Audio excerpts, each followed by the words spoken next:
Right then, the Academy is continuing to produce exciting talents, and with the financial constraints that we expect and the transfer dramas that we are clearly having this summer, we are going to need more young talent coming to the fore. And 2025 pre-season, generally, every pre-season, offers us a chance to have a look at several youngsters that have got the opportunity to shine, and in particular shine in Ruben Amorim's 3-4-3 system. So I've got 5 for you today that I think we're going to see on the tour. 5 exciting talents that I hope get onto the tour. None of these have made their first team debut just yet. These are the ones that I'm hoping that we see on pre-season. First up then is Benito Manaso. I think we've spoken about him before. I think we did like a little bit of a player profile on him before. He's played left back. He's played right wing. He is a very versatile left footer, which is why he's played in those 2 specific positions, who's got explosive dribbling, very good close control, the sort of speed which really does suit Ruben Amorim's system, whether that's as a wing-back or as a right winger. He scored 7 goals in 11 under-18 games last season, including 4 against Blackburn. He's got ability to play multiple roles, which I think is a real asset for him. He's had a lot of first-team training experience, and I think he's one that's definitely going to be in line for a pre-season senior debut. He's got flair, he's got excellent defensive work rate, and I think he's a real standout prospect. The versatility is what I think is the most exciting thing when it comes to why Ruben Amorim might bring him on the tour and might give him games. The ability to play off the right as a wing-back, I think that totally aligns with what Ruben Amorim's looking for. You're looking for dynamism. You're looking for two-way players, especially on the flanks. The fact he's got so much speed, so much close control, and an excellent defensive work rate suits a high-pressing system. He's got the ability to cut inside, and he can deliver crosses. There's lots to like about him. Now, that's not me sitting here telling you that him or any of these lads are going to get regular first-team football next season. Merely, these are lads that have got the opportunity to sort of show us what they can do when it comes to pre-season. Second one then is Jaden Enuashi. So Enuashi's a 6'1", 16-year-old centre-half. He has got sensational athleticism, but he brings a lot of composure and an excellent ball-playing ability as well. Genuine modern-day central defender. He made 5 under-18 appearances and 2 under-21s last season. Got a lot of praise for both his poise and his mobility. And the fact that he's got an Italian passport means he's attracted interest from a lot of European clubs. United have secured his future, though. He signed a 4-year scholarship deal with United. And he's another one. The athleticism, the raw athleticism, the ball-playing skills absolutely suit what we think Ruben Amorim is going to be looking to do. He can initiate the build-up from the back. He can press high. He's got an ability to play as either one of the wide centre-halves or the central centre-halves. He's done that in the youth matches. It aligns with Amorim's preference for very versatile defenders like we've seen with Aiden Heaven, and his rapid rise and under-21 experience could position him for some minutes on pre-season. A strong showing on that could accelerate his path to the first team, or even potentially move him up the pecking order, and potentially with Johnny Evans now being in charge of loans, someone that's actually looking for players to move and develop and see how they get on. But another one that I think could absolutely do it. Third on the list is Jim Thwaites. Now, again, it's another one that we have covered and done videos on. I think he's a fantastic little creative midfielder. Got very precise set plays, which is the main standout trait if you've ever seen him. He's got excellent vision. He's had comparisons drawn with Beckham and Scholes. The Beckham one's on the free kicks, the Scholes one's on the sort of play style that he's got. Absolute regular for the under-18s, can play as a 10, he can play deeper, he's got a good range of versatility, he is very, very press resistant when it comes to receiving the ball. That's what people see Paul Scholes in him.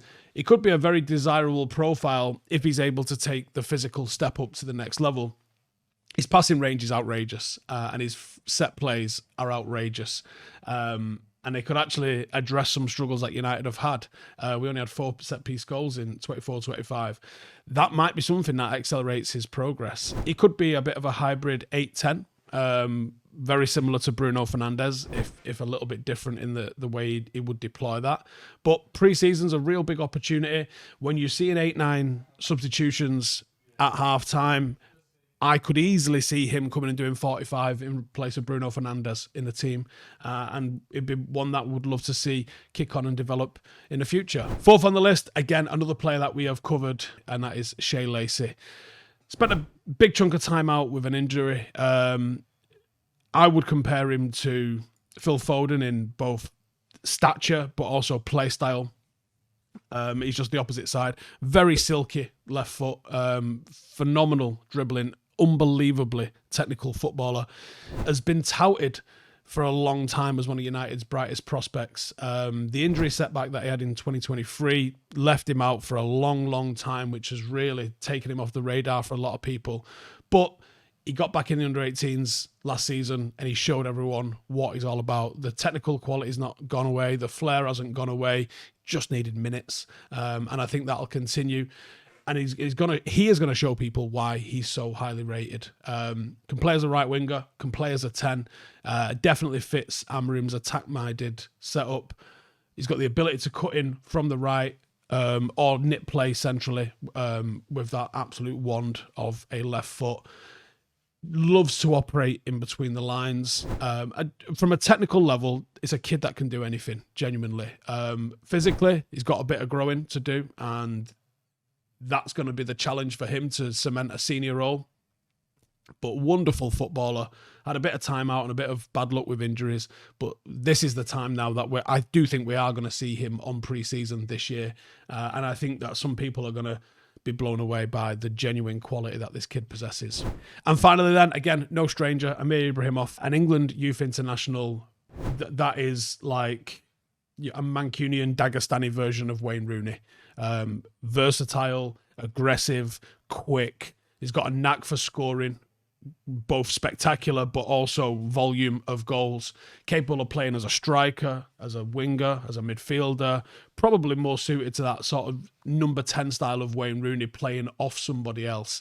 He dominated under-18s, scored twice for the under-21s against senior teams, making first-team training appearances at 15 years of age. This is a kid that's going to play top-flight professional football. Whether or not he's got the genuine ability to translate dominating in the under-18s to being able to play first-team for Manchester United, that is always the bridge. That's the hardest thing to gauge.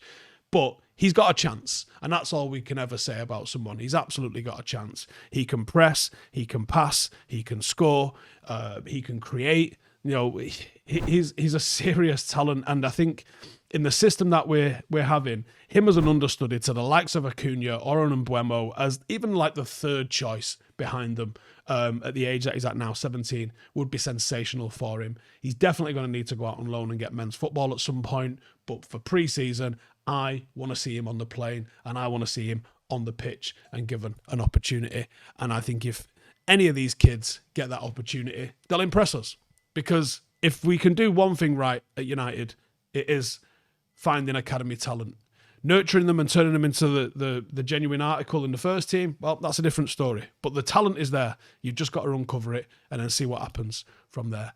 Any that I've missed, any that you want to see on pre-season that I haven't mentioned here, get in the comments, let me know, and I'll see you in the next one.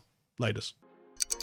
Hey, thank you for watching the video. If you are new around these parts, then don't forget to subscribe. My channel is proudly supported by my community on Patreon. If you'd like to get a little bit of extra content, a Discord group, meetups, five-a-side games, weekly podcasts, behind the scenes, and even an occasional bit of transfer news as and when I get it, then for the price of a pint, you can show your appreciation for the content that we make and get some goodies for doing so as well. Check the link in the description or click the button right here. You'll also find all of my socials here too if you want to follow me on any of those platforms. Nice one.